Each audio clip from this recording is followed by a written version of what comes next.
Assalamualaikum warahmatullahi wabarakatuh. Waalaikumsalam warahmatullahi wabarakatuh. Bismillahirrahmanirrahim. Alhamdulillahi rabbil alamin. Wassalatu wassalamu ala ashrafil anbiya'i wal mursalin, Sayyidina wa maulana Muhammadin wa ala alihi wa ashabihil mujahidin at-tahirin, amma ba'du. Saudara-saudara kaum muslimin rahimakumullah, agama mengajarkan bahwa di dalam melaksanakan segala macam pekerjaan hendaklah dilaksanakan dengan penuh hati-hati dan perhitungan. Dikatakan dalam pepatah, fit ta'annis salamah wa fil ajalatin nadamah. Di dalam keberhati-hatian itu ada keselamatan, dan di dalam sikap tergesa-gesa, di dalam sikap terburu-buru biasanya mengandung penyesalan. Tetapi ada 5 perkara yang malah memang harus dikerjakan secara buru-buru. Apa yang 5 perkara itu? Pertama, mengubur jenazah. Tidak baik kalau jenazah itu disemayamkan sampai 2-3 hari di rumah. Dan yang lebih baik, mengubur jenazah itu adalah di tempat di mana dia meninggal. Contohnya adalah baginda Nabi. Beliau kelahiran Mekah, beliau wafat di Madinah, maka di Madinah itulah beliau dimakamkan, dan bukan di kota Mekah. Karena prinsipnya agama menginginkan kemudahan dan tidak menginginkan kesukaran. Hal kedua yang harus dikerjakan dengan segera ialah mengawinkan anak perempuan.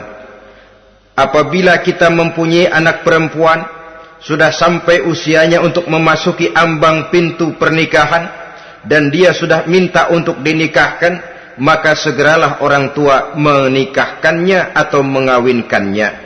Sebab biasanya anak perempuan, apalagi di zaman sekarang, kalau tidak segera dikawinkan oleh orang tuanya, dikhawatirkan dia akan kawin sendiri.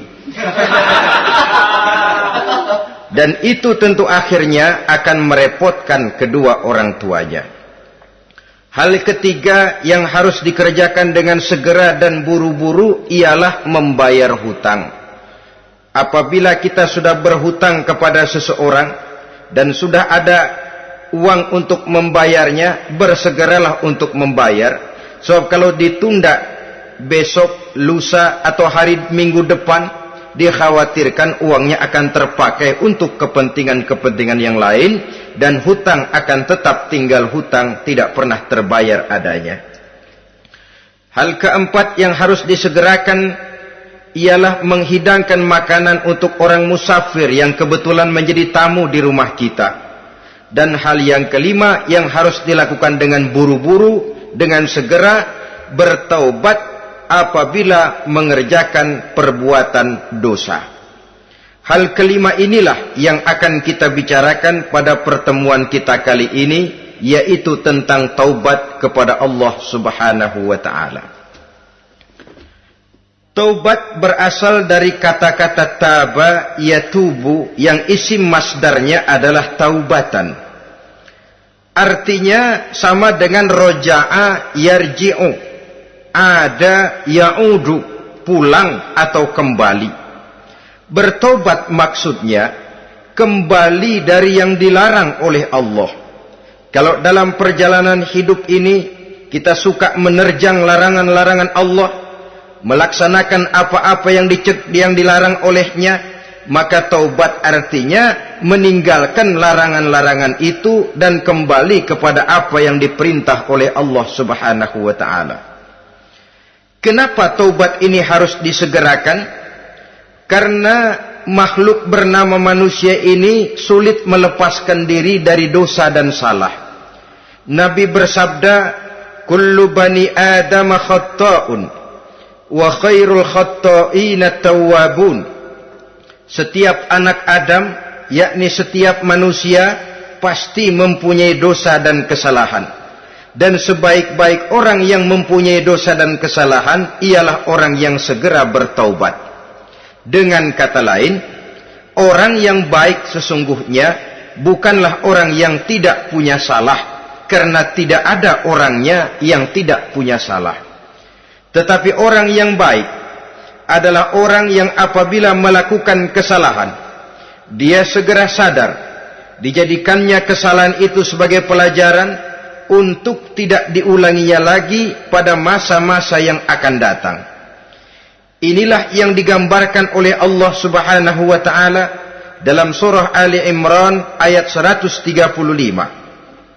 Walladzina iza fa'alu fahishatan, dan orang-orang yang apabila mereka terjatuh ke dalam perbuatan dosa, au zalamu anfusahum, atau berbuat zalim kepada diri mereka sendiri, dzakarullaha fastaghfaru lidzunubihim, mereka segera ingat kepada Allah dan memohon ampun terhadap dosa yang pernah mereka kerjakan.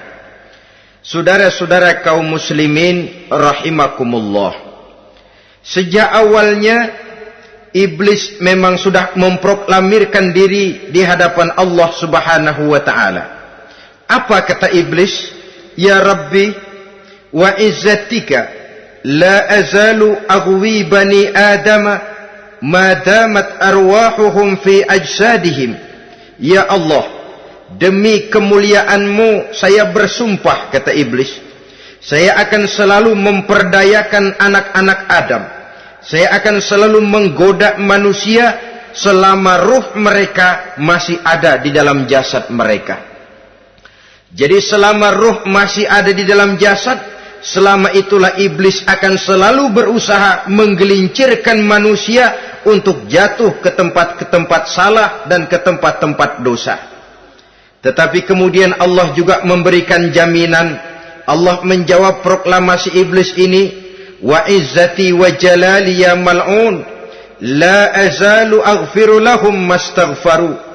Demi kehormatanku, demi kemuliaanku, hai mal'un, hai yang terkutuk, hai iblis, kalaupun engkau selalu memperdayakan manusia, kalaupun engkau selalu menipu dan menggoda mereka sepanjang ruh mereka masih ada di dalam jasad, aku akan senantiasa memberikan ampun kepada mereka sepanjang mereka memohonkan ampun kepadaku. Inilah jaminan dari Allah Subhanahu wa ta'ala. Saudara-saudara kaum muslimin rahimakumullah, oleh karenanya apabila kita berbicara tentang taubat, artinya kita berbicara tentang tingkah laku kita dalam kehidupan sehari-hari. Apa yang harus kita lakukan untuk sempurnanya satu taubat? Pertama, menyesal terhadap dosa yang pernah kita lakukan. Kadang-kadang ada juga orang bertaubat, tapi bukan nyesal terhadap dosa yang dia kerjakan, malah puas katanya. Dia ngomong sama teman-temannya, saya dulu zaman muda sudah kenyang judi, kenyang zina, kenyang mabuk-mabukan, sudah puas. Sekarang tinggal benernya saja, saya sudah taubat. Taubatnya sih bagus, tapi puasnya itu yang jelek.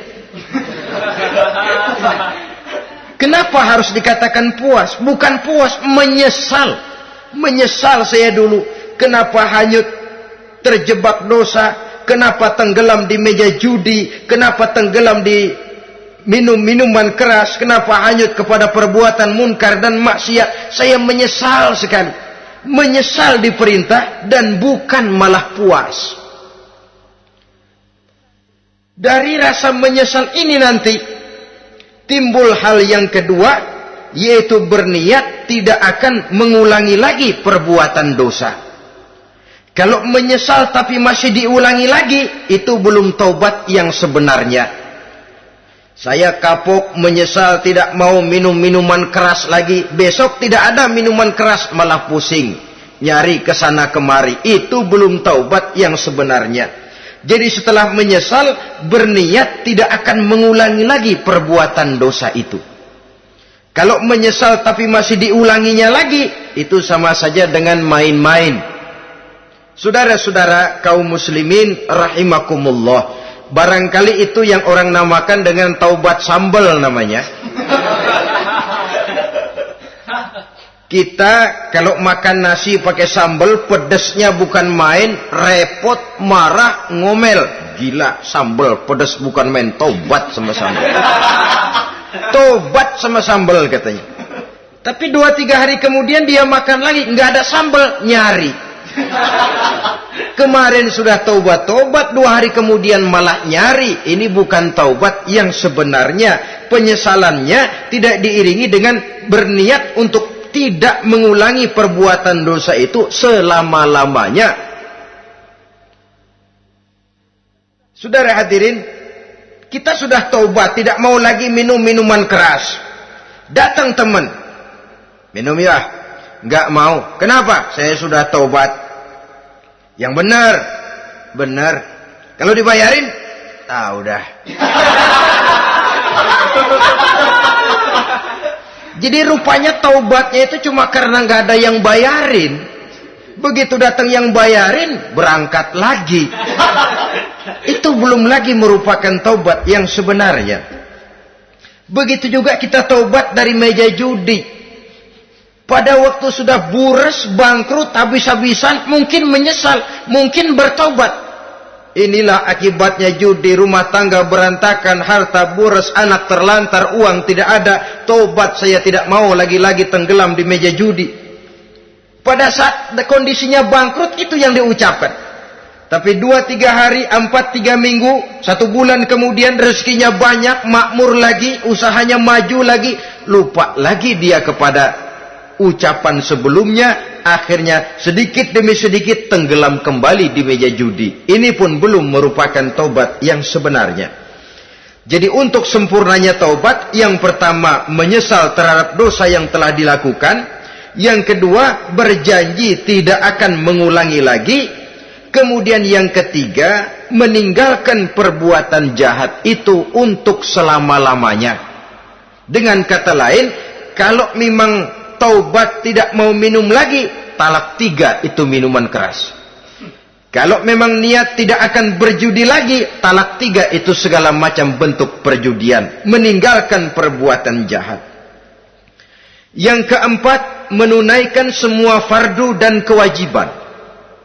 Sebab barangkali pada saat kita tenggelam dalam dosa, perintah-perintah Allah, jangankan yang sunnah, yang wajib saja sering kita lalaikan.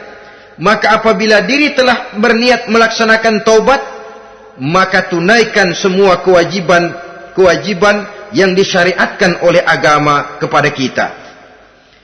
Yang kelima, meminta halal kepada para lawannya dengan termasuk mengembalikan hak milik orang lain. Ini kalau menyangkut hukukul adamiyin atau hak-hak manusia. Jadi kalau kita berdosa kepada sesama manusia, Allah belum akan menerima taubat kita kalau kita belum minta maaf kepada yang bersangkutan. Adapun kalau kita sudah minta maaf tapi yang bersangkutan tidak mau memberikan maaf, itu urusan dia kepada Allah. Urusan kita adalah meminta maaf kepada yang bersangkutan. Hal yang keenam, mendidik atau melatih diri untuk bertaat kepada Allah. Sebagaimana kita dulunya telah melatih diri, memperturutkan diri untuk berbuat durhaka. Lalu memperbaiki yang dimakan dan yang diminum. Itu juga merupakan ciri dari orang-orang yang melaksanakan taubat kepada Allah Subhanahu wa ta'ala. Kemudian apalagi memperbanyak istighfar di dalam kehidupan. Disabdakan oleh Nabi, inna likulli da'in dawa'un wa dawa'u zunubi al-istighfar. Sesungguhnya segala macam penyakit tentu ada obatnya, dan obat dari segala macam dosa adalah istighfar. Saudara-saudara kaum muslimin rahimakumullah.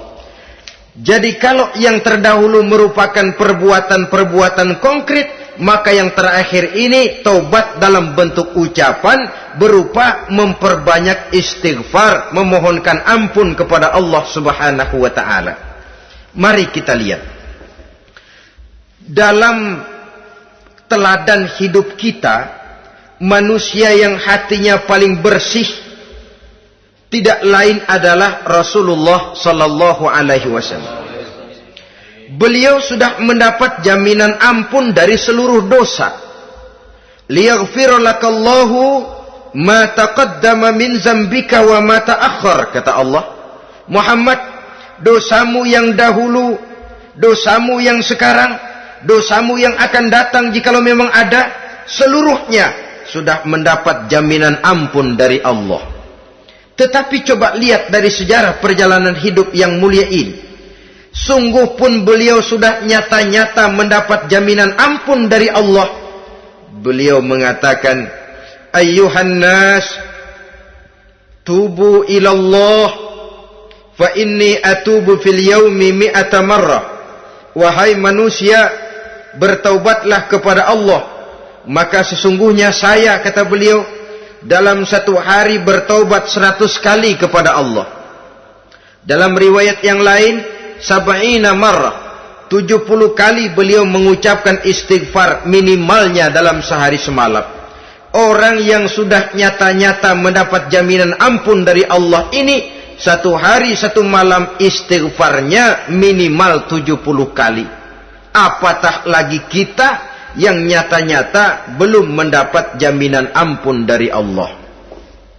Di dalam satu hadis diriwayatkan bahwa iblis laknatullah alaih pernah berkata, ahlaktun nasa bizzunubi wal ma'asi. Aku rusak dan aku hancurkan kehidupan manusia dengan dosa dan dengan segala macam perbuatan maksiat.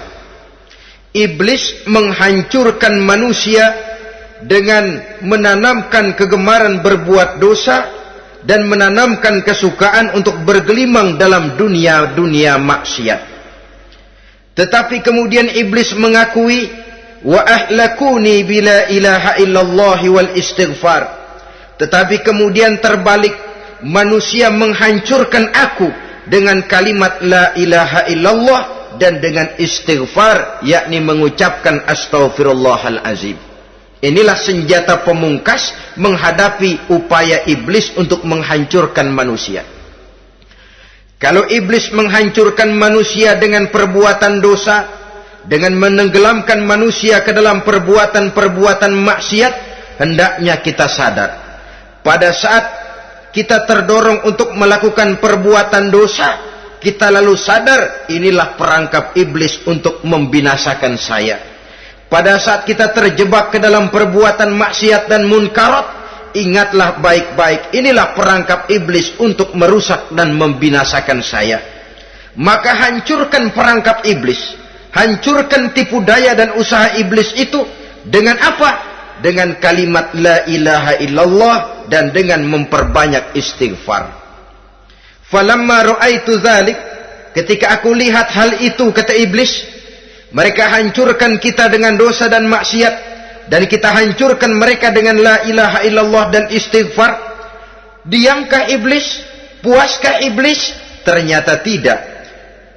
Apabila aku lihat usaha manusia itu, ahlaktuhum bil huda, ahlaktuhum bil hawa, wahum yahsabuna annahum muhtadun. Apabila mereka hancurkan aku dengan la ilaha illallah dan istighfar, maka aku kembali menghancurkan mereka dengan mempergunakan hawa nafsu, sehingga mereka menyangka bahwa mereka adalah orang-orang yang mendapat petunjuk. Ditanamkan dalam diri kita perasaan bahwa kitalah orang yang paling benar. Itu pun tipu daya iblis. Maka orang pintar itu baik, tapi merasa pintar itu jelek. Orang benar itu bagus, tapi merasa benar itu tidak baik. Karena biasanya orang kalau sudah merasa benar, lalu cenderung untuk menganggap orang lain tidak benar. Kalau sudah begitu, dia akan mengklaim diri, sayalah orang yang paling benar, yang lain tidak benar semuanya. Itu termasuk perangkap iblis juga. Setelah kita gempur mereka dengan kalimat tahlil dan dengan kalimat istighfar. Saudara-saudara kaum muslimin rahimakumullah, Allah Maha Pengasih dan Maha Penyayang. Ia akan mengampunkan perbuatan yang bersifat salah dari manusia, Hanya manusia saja yang kadang-kadang bodoh, tidak mau mengampuni dan memaafkan dirinya sendiri, dengan membiarkan dirinya terseret berlarut-larut dalam dosa tanpa keinginan untuk bertaubat.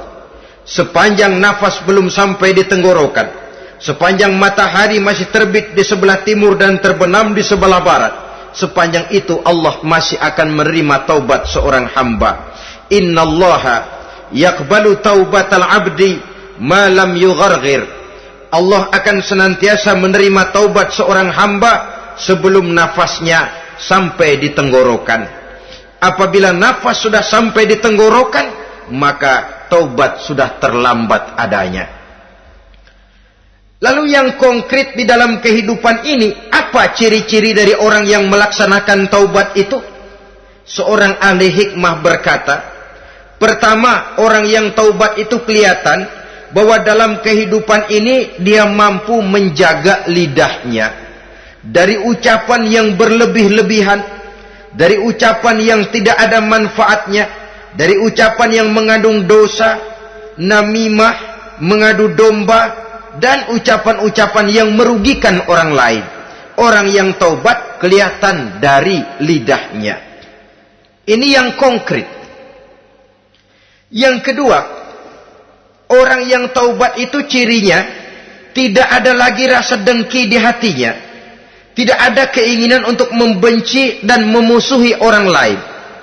Kenapa? Dia sudah sibuk memikirkan kekurangan dirinya sendiri. Sehingga tidak ada waktu lagi untuk mengorek-ngorek, mencari-cari aib dan kekurangan pada diri orang lain. Ini makna ucapan Nabi, tuba liman syaghalahu aibuhu an uyubin nas. Beruntunglah orang yang kekurangan pada dirinya menyebabkan dia cukup sibuk sehingga tidak sempat mencari-cari dan mengorek-ngorek aib dan kekurangan orang lain.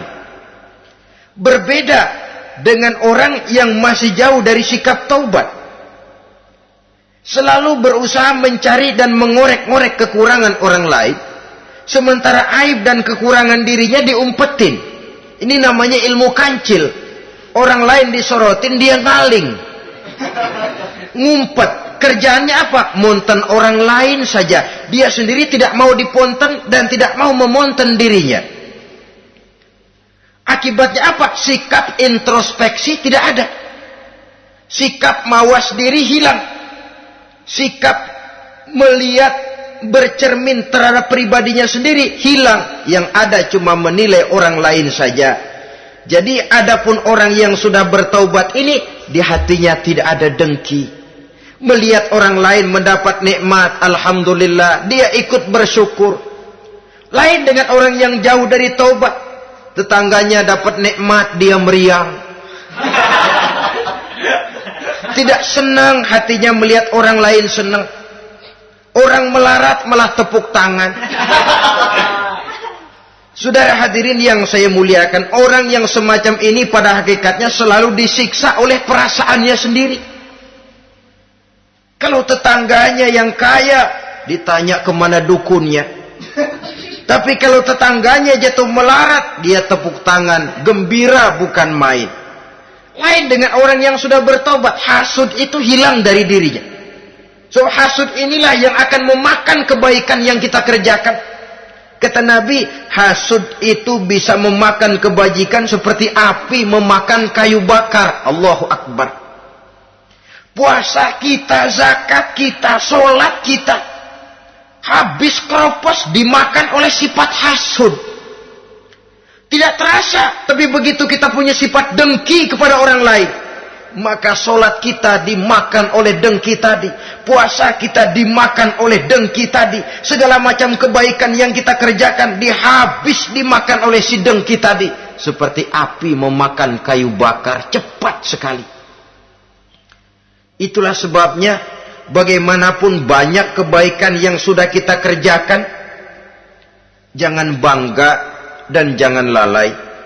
Sebaliknya, bagaimanapun besar dosa dan kesalahan yang pernah kita lakukan, jangan putus asa dari rahmatnya Allah Subhanahu wa ta'ala. Jadi yang kedua, ciri orang yang bertaubat, di hatinya tidak ada dengki dan tidak ada rasa ingin memusuhi orang lain.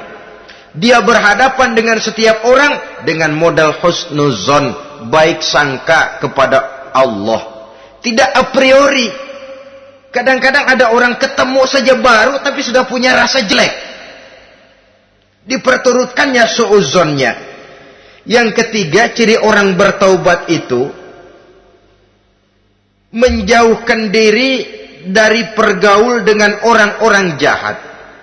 Sebab kita tahu bahwa pergaulan sangat besar pengaruhnya dalam ikut membentuk kepribadian manusia.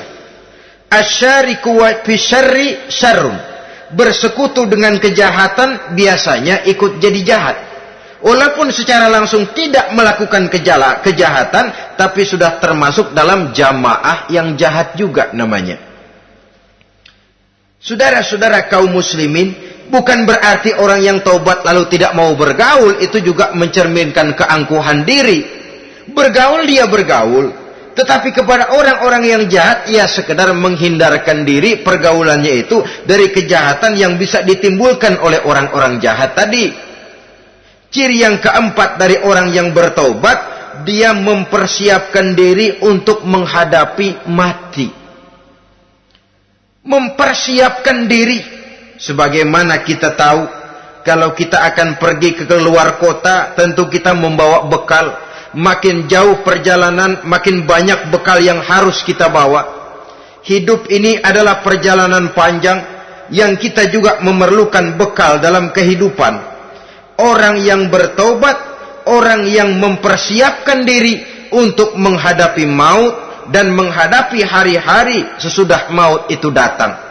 Menghadapi kehidupan di alam barzakh, menghadapi kehidupan di alam akhirat dan selanjutnya. Dia mempunyai persiapan sehingga kapan maut datang dia sudah punya persiapan lebih dahulu.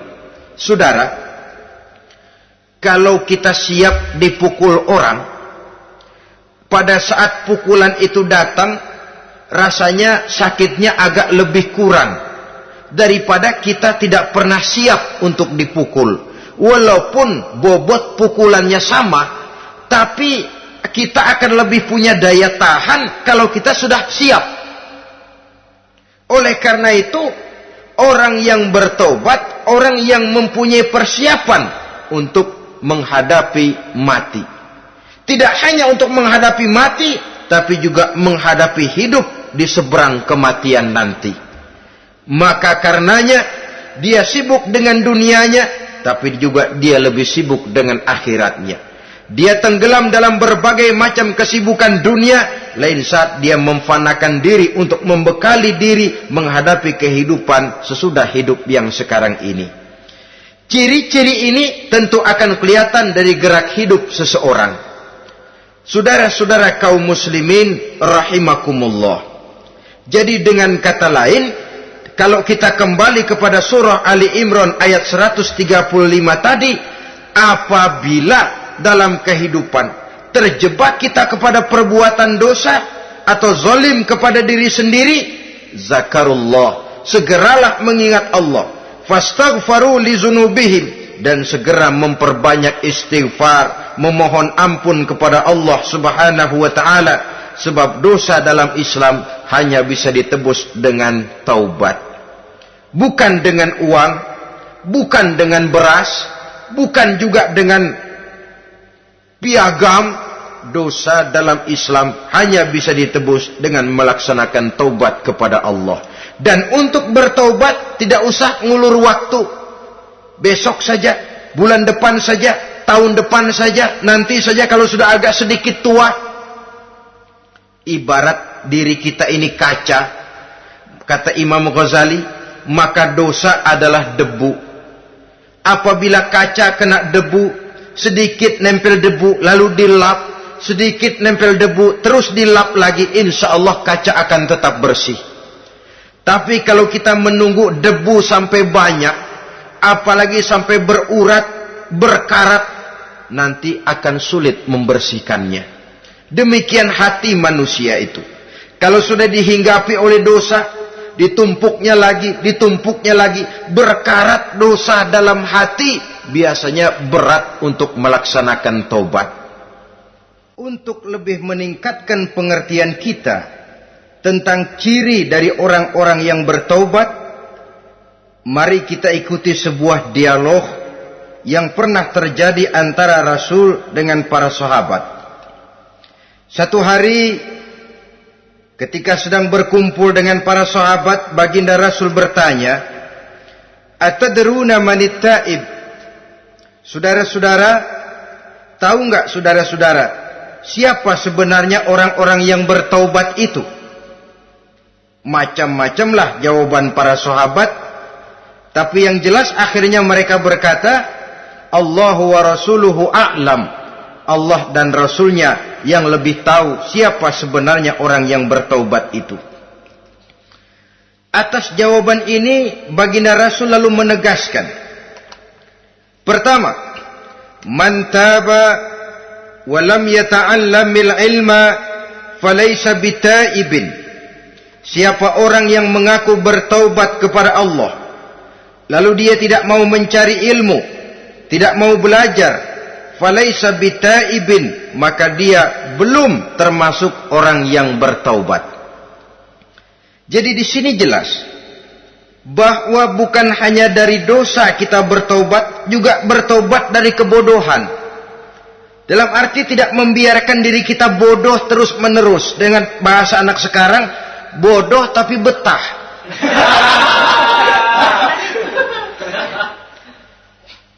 Orang yang mengaku bertaubat tapi tidak menggali ilmu, tidak mau belajar, tidak mau mencari ilmu, tidak hadir di mana majelis taklim, belum dianggap taubat yang sebenarnya.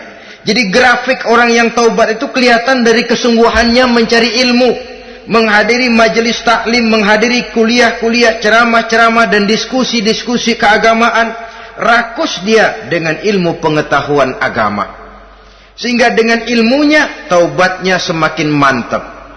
Ini ciri yang pertama. Lalu beliau bersabda lagi, wa man taba wa lam yazdad fil ibadati falaysa bitaibin. Barang siapa yang mengaku bertaubat tapi ibadahnya tidak tambah-tambah, maka dia belum termasuk orang yang taubat. Orang yang bertaubat ada grafik peningkatan ibadahnya. Jadi kalau mulutnya taubat, minta ampun, tapi ibadahnya gitu-gitu aja, belum merupakan taubat yang sebenarnya. Jadi pada saat dia melaksanakan taubat, memproklamirkan diri untuk kembali ke jalan Allah, nilai ibadahnya meningkat. Kalau sholatnya tadinya cuma sekedar yang wajib-wajib saja, setelah dia taubat bertambah melaksanakan yang sunnah, rawatibnya, qobliyah, ba'diyahnya, atau kemudian nawafilnya berupa tahajud, hajat, duha, istikharah, dan solat-solat sunnah lainnya. Jadi kelihatan dari peningkatan ibadahnya. Ini ciri yang kedua. Yang ketiga kata Nabi lagi, wa man taba wa lam yardal khusama falaysa bitaibin. Barang siapa yang mengaku bertaubat kepada Allah tapi dia tidak bisa meridhoi musuh-musuhnya, maka belum lagi dia dianggap orang yang bertaubat. Meridhoi, memaafkan musuh. Saudara, memberi maaf itu lebih sulit daripada minta maaf. Tapi memberi maaf lebih mulia daripada minta maaf. Minta maaf gampang, memberi maaf yang sulit. Karena itu orang yang memberi maaf menunjukkan jiwa yang lebih luhur daripada orang yang minta maaf. Sebab apa? Posisi orang yang memberi maaf kan posisi orang yang menang. Biasanya dalam posisi menang orang gampang congkak dan sombong. Orang datang minta maaf kepada kita, lalu timbul keseganan. Iya, minta maaf sih gampang. Memberi maaf itu yang sulit, tapi itu yang sangat dianjurkan. Dan itu merupakan ciri dari orang-orang yang bertaubat. Lalu apalagi? Wa man taba wa lam yughayyir libasahu wa zinatahu falaysa bitaibin. Barang siapa yang mengaku bertaubat tetapi pakaian dan perhiasannya tidak berubah, maka dia belum lagi dianggap bertaubat. Orang bilang pakaian memang kulit, yang penting isi. Tetapi bagaimanapun kulit mencerminkan isi. Dari pakaian kita bisa mengkaji kepribadian seseorang. Saya berpendapat bahwa pakaian penting, kulit juga penting. Kulit penting, isi penting. Kulit tanpa isi tidak ada artinya. Isi tanpa kulit juga meragukan orang. Wah, yang penting kan isinya, kulitnya gimana saja. Saya mau tanya, saudara dapat duren di jalanan, isi aja nggak ada kulitnya. Kira-kira dimakan nggak duren itu? Paling kurang akan menimbulkan keraguan. Jangan-jangan sudah dicampur racun ini. Jadi dengan demikian orang yang bertaubat ini kelihatan dari cara berpakaian, cara berhias diri, tidak over. Dia kembali kepada fungsi berpakaian. Dalam Islam kan sesungguhnya fungsi pakaian itu yang paling utama. Pertama, nutup aurat. Itu ukurannya. Yang kedua, pantas. Yang ketiga, baru soal mode. Di zaman kita sekarang terbalik. Mode nomor 1. Pantas belakangan, nutup aurat apa tidak nomor 16.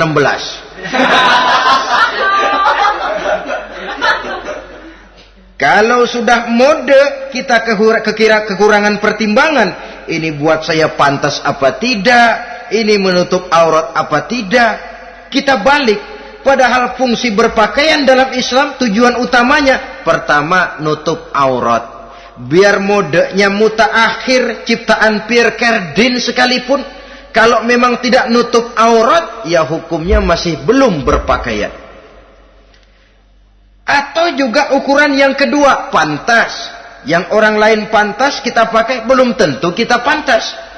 Kita kadang-kadang kehilangan pertimbangan. Lihat iklan bintang film memakai pakaian yang begini bagus, lalu kita pakai saja. Ya tentu namanya bintang film. Kadang-kadang pakaian untuk show dipakai buat kondangan. Akhirnya habis sekampung orang nonton dia. Ya nggak pantas toh, nggak wajar. Saudara hadirin yang saya muliakan, orang yang bertobat kelihatan dari pakaian dan perhiasannya. Kalau sudah memakai perhiasan, ya sekedarnya saja. Tidak lalu dengan niat supaya orang tonton, supaya orang lihat, supaya orang tahu dia kaya, supaya timbul decak kagum, asal dia lihat orang lalu wah. Kalau sudah diwahi lalu senang. Saudara hadirin yang saya muliakan. Kemudian kata Nabi lagi, "Wa man taba wa lam yubaddil ashabahu falaysa bitaibin." Siapa yang mengaku bertaubat tapi pergaulannya dari itu ke itu saja, seperti itu juga, tidak mengalami perubahan, maka dia belum lagi dianggap bertaubat. Kalau taubat kita dari judi, jangan bergaul lagi dengan penjudi. Dalam arti, jangan berkumpul di majelis judi. Ah, saya sih udah taubat nggak main judi, tapi ngumpulnya di situ terus. Ya bagaimana? Pada akhirnya toh akan terseret juga. Saudara hadirin yang saya muliakan, jadi dengan demikian lingkungan juga sangat besar pengaruhnya dalam kriteria orang yang bertaubat. Selanjutnya Nabi bersabda, "Wa man taba wa lam yughayyir khuluquhu falaysa bitaibin." Siapa yang mengaku bertaubat tapi akhlaknya, budi pekertinya tidak mengalami perubahan, maka orang itu pun belum dianggap bertaubat. Ini juga konkret. Orang yang bertaubat kelihatan dari akhlaknya. Kalau kemarin sama orang tua songong, kurang ajar, nyelongcong, maka setelah taubat dia berakhlak kepada orang tua. Kalau kemarin kepada anak muda menindas, tidak senang kepada anak muda yang maju, setelah dia taubat, dia bisa menyayangi kepada anak-anak muda. Akhlak ini lain dengan adat, istiadat. Adat biasanya hanya memandang yang lahir, sedangkan akhlak zahir batin dipandang. Contoh, seorang anak muda kalau lewat di depan orang tua membungkukkan badan, menurut adat dia sudah sopan. Tapi menurut akhlak belum tentu berakhlak. Tergantung kepada niatnya apa membungkukin badan. Permisi apa ngina. Kan mungkin saja orang membukukan badan lewat di depan aki-aki karena menghina, sebab aki-aki itu badannya udah bungkuk. Jadi gerakan zohir yang baik, yang diiringi dengan niat yang baik, itulah cerminan daripada akhlak. Kalau adat terlepas dari soal niat. Asal zohirnya sudah oke, menurut adat, oke dia beradat.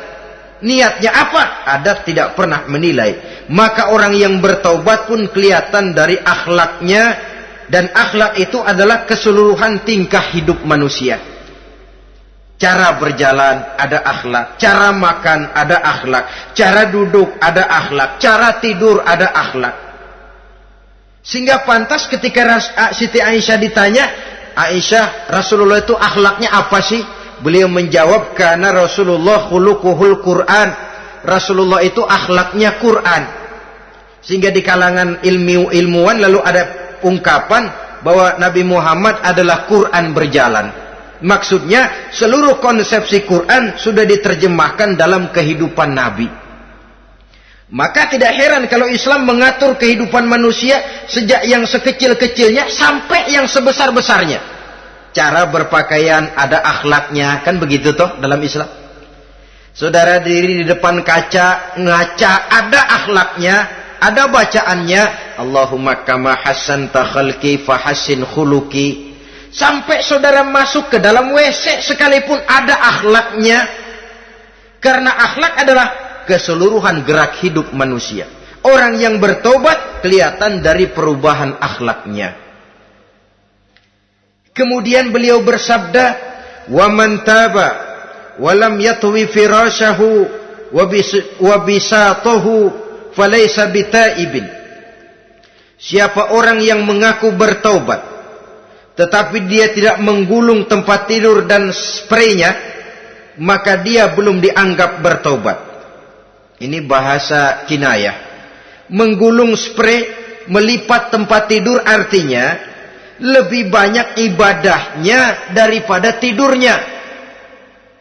Kalau ngaku taubat tapi sehari 24 jam, 22 jam tidur, cuma 2 jam ibadah, ya belum mencapai kriteria itu. Dengan kata lain, orang apabila sudah memproklamirkan diri untuk taubat, menyingsingkan lengan baju, melipat spray, menggulung tempat tidur. Bukan berarti dia tidak tidur-tidur, tetapi bersiap diri untuk melaksanakan ibadah yang pada saat dia terjebak dalam dosa, sudah banyak ibadah yang ditinggalkannya. Saudara-saudara kaum muslimin rahimakumullah. Kemudian beliau bersabda pula, "Wa man taba wa lam yatasaddaq falaysa bitaibin." Barang siapa yang mengaku bertobat, kemudian dia tidak menyedekahkan karunia yang diberikan Allah kepadanya, maka taubatnya belum lagi dianggap taubat yang sebenarnya. Faman istabana minal abdi hazihil khisal fahuwa taibun haqqa. Apabila nyata tanda-tanda ini pada diri seorang hamba, maka barulah taubatnya dinamakan taubat yang sebenarnya. Jadi untuk taubat itu ada 2 jalan yang bisa kita tempuh. Pertama, taubat dengan lisan. Taubat dengan ucapan. Dalam artian apa? Memperbanyak istighfar. Istighfar yang mana? Yang mana yang mungkin saja. Kalau waktunya sempit ya istighfar yang pendek-pendek. Astaghfirullah, astaghfirullah, astaghfirullah. Mau yang lebih panjang, astaghfirullahalazim allazi la ilaha illa huwal hayyul qayyum wa atubu ilaih min jami'il ma'asi waz zunub la haula wala quwwata illa billahil aliyyil azim. Ada waktu yang lebih panjang lagi membaca sayyidul istighfar. Tiap kali berbuat jahat, tiap kali diiringi dengan istighfar. Nah, ini yang bisa runtuh dengan istighfar ini dosa apa? Dosa yang ringan, dosa yang biasanya dilakukan oleh panca indera kita. Mata ini dosa mata, insya Allah bisa runtuh dengan istighfar. Ngelihat yang haram, cepat nunduk, astagfirullah. Habis nunduk, jangan ngeliatin lagi. Kadang-kadang ngelihat nunduk, istighfar, melotot lagi, istighfar lagi.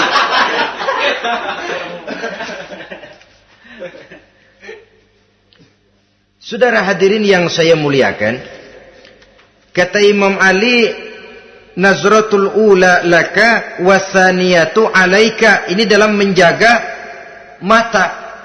Pandangan pertama rezekimu kelihatan, namanya kelihatan kan rezeki. Pandangan pertama rezekimu, ulangannya dosamu. Ulangannya ini yang bisa membawa dosa. Dosa karena lidah, mengucapkan kata-kata yang menyakitkan orang. Dengan istighfar, insya Allah runtuh. Adapun dosa-dosa besar lainnya, tentu harus dengan perbuatan. Tidak cukup dengan sekedar istighfar saja. Perbuatannya apa? Itulah seperti yang sudah saya sampaikan pada ciri-ciri orang yang bertaubat tadi. Oleh karenanya, beruntunglah kita masih diberikan umur oleh Allah. Sehingga segala dosa dan kesalahan yang kita lakukan, kita masih punya kesempatan untuk mengadakan pemutihan, bertaubat kepada Allah. Nah, apa kemudahan yang diberikan Allah kepada orang yang melazimkan istighfar di dalam hidupnya? Pertama, kata Nabi, man lazimal istighfar, siapa orang yang melazimkan, membiasakan diri istighfar, diberikan keistimewaan oleh Allah. Pertama, ja'alallahu lahu min kulli dhiqin makhraja. Allah akan memberikan jalan keluar untuknya dari segala macam kesulitan. Hidup ini kan problem. Makin tinggi status sosial, makin banyak urusan. Urusan akan selesai apabila hidup di dunia selesai. Kita menyangka orang lain lebih enak dari kita, padahal tiap orang punya urusan. Yang namanya enak barangkali persis seperti pelangi biang lala itu. Tidak pernah di atas kepala kita, di atas kepala orang lain saja. Begitu kita memandang keenakan dalam hidup ini. Petani bilang pedagang enak, pedagang bilang petani enak. Tapi begitulah keenakan itu. Orang yang melazimkan istighfar, dia akan diberikan jalan keluar dari segala macam kesulitan. Menurut perhitungan otak, didlek, buntu, tidak sanggup lagi, entah bisa terwujud dan terlaksana. Allah memberikan jalan keluar dari segala kesulitan. Saudara, kalau Allah sudah memberikan jalan keluar dari kesulitan, siapa lagi yang bisa bikin sulit kita? Kalau Allah yang memberikan jalan keluar, everything is running well katanya. Semua urusan bisa jalan dengan lancar. Tapi tanpa istighfar, jauh kita dari Allah. Jalan yang sudah lapang pun bisa jadi sempit. Urusan yang sudah nyata akan selesai pun bisa jadi injelimet. Dan jalan yang tadinya tidak berliku-liku pun bisa berliku-liku. Ini faktor yang di luar perhitungan matematis. Kita tidak mampu, Allah maha mampu.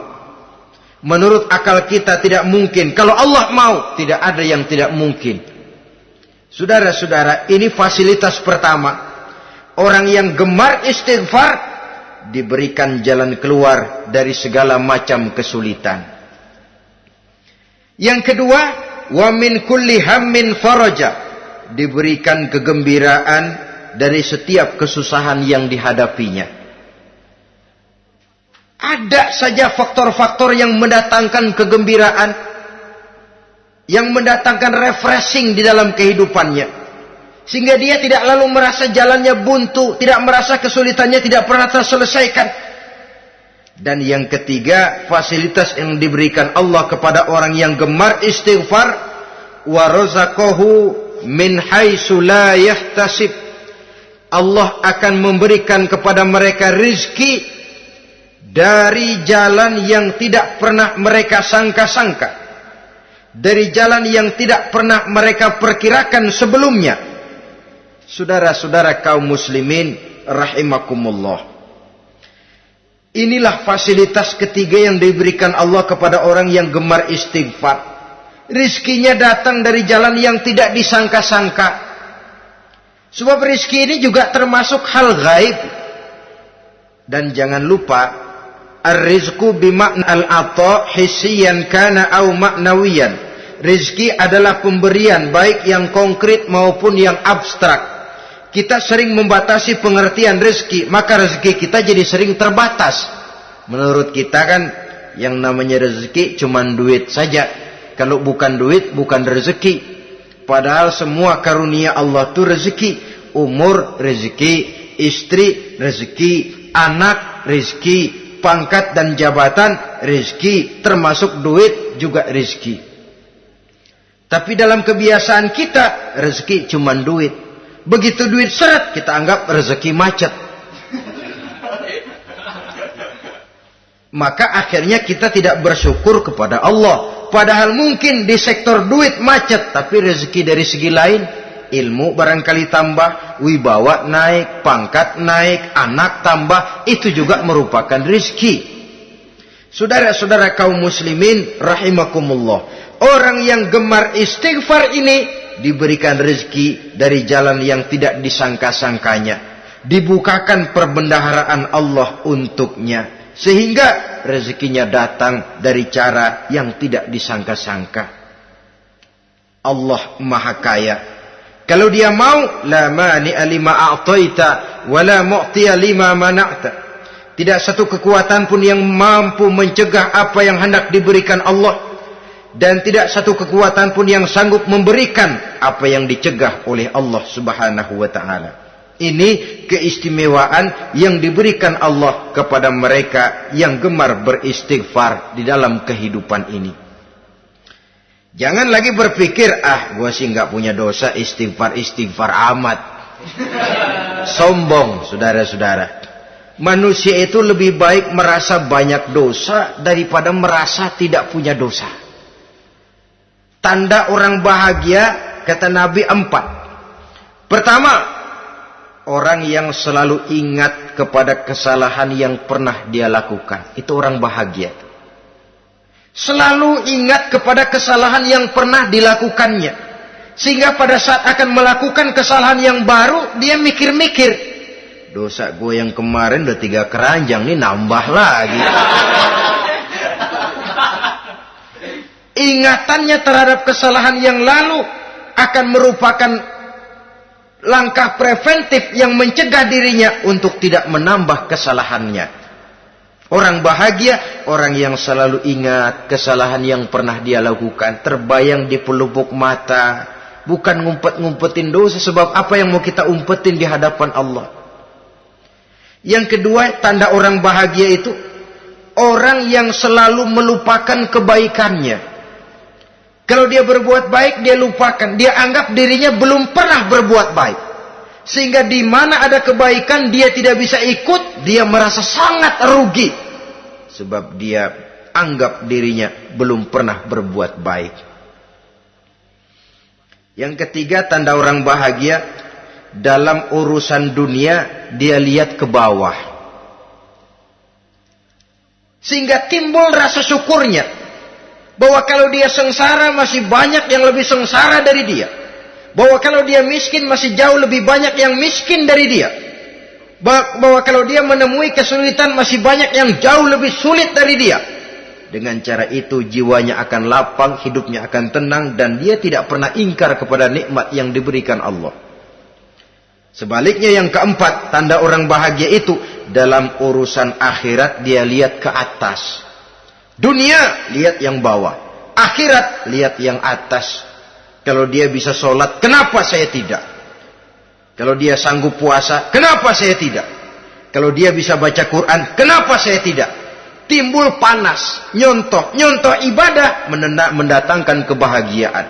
Rakus ibadah malah dianjurkan. Rakus dunia malah tercela. Nah, lawanannya orang celaka, saudara-saudara. Orang celaka juga tandanya 4 lawanan yang tadi itu. Pertama, orang yang selalu melupakan kesalahannya. Kalau berbuat dosa lupa, sok bersih. Alah, dosa gue mah dikit. Saudara hadirin yang saya muliakan, orang yang selalu melupakan kesalahan, menganggap dirinya bersih, akhirnya kalau ingin berbuat dosa nggak mikir-mikir. Tidak ada lagi yang ditimbang-timbang. Selanjutnya, yang kedua, orang celaka itu orang yang selalu mengingat kebaikannya. Akhirnya apa? Timbul sifat nepuk dada, membanggakan jasa. Lahirlah pahlawan-pahlawan kesiangan. Selalu membanggakan diri, nepuk dada. Kalau enggak saya, kalau enggak saya. Itu masjid, kalau enggak saya. Itu pesantren, kalau enggak saya. Itu umat, kalau enggak saya. Kalau enggak saya. Memangnya kalau enggak sampean kenapa? Orang yang celaka adalah orang yang selalu menghitung-hitung kebaikan yang pernah dikerjakannya. Keikhlasannya kurang, makin dia hitung, makin kurang nilai pahalanya itu.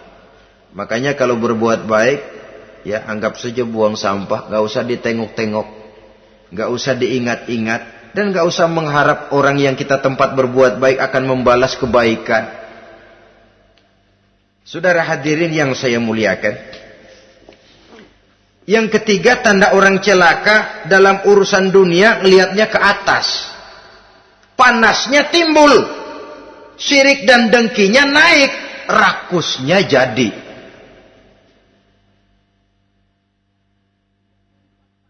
Timbul sifat panasnya itu, tidak mau ngerti. Kalau tetangga saya bisa beli kulkas, kenapa saya tidak? Kalau tetangga saya bisa beli motor, kenapa saya tidak? Kalau tetangga saya bisa beli mobil, kenapa saya tidak? Gaji nggak cukup, tuyul piara.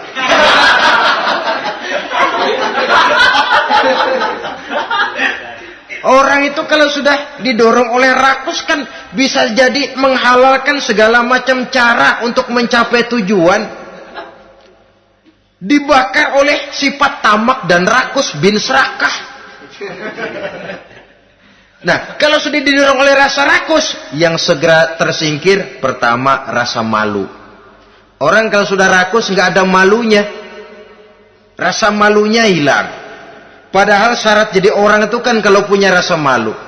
Nggak punya rasa malu, kurang syarat jadi orang.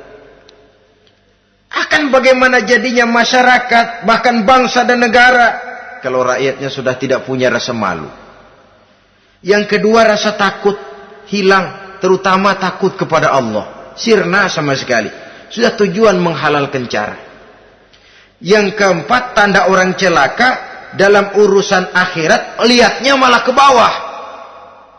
Kenapa kamu enggak sholat? Itu bapak anu yang tuaan, enggak, saya enggak lagi. Kenapa ngelihatnya mesti kepada yang begitu? Sehingga lalu tidak ada gairah untuk mencontoh. Saudara-saudara kaum muslimin rahimakumullah, walaupun serba singkat oleh karena terbatasnya ruang pembicaraan ini, mudah-mudahan bisa memberikan gambaran sepintas tentang ciri-ciri orang yang bertaubat. Dengan harapan, marilah kita menjadi orang yang bertaubat sebenarnya dengan ciri menyesal terhadap dosa yang pernah kita lakukan, meninggalkan perbuatan jahat, dan berjanji tidak akan mengulangi lagi perbuatan jahat itu. Kalau dia menyangkut hak-hak manusia, maka hak itu harus kita kembalikan, dan kepada yang bersangkutan kita harus meminta maaf. Apabila ditambah dengan kegiatan lisan, memperbanyak istighfar dalam kesempatan yang mungkin di sepanjang perjalanan hidup ini. Ini sajalah yang kita bicarakan pada pertemuan kali ini. Terima kasih atas segala perhatian. Mohon maaf atas segala kekurangan. Usikum wa nafsi bitaqwallah. Wassalamualaikum warahmatullahi wabarakatuh. Waalaikumsalam warahmatullahi wabarakatuh.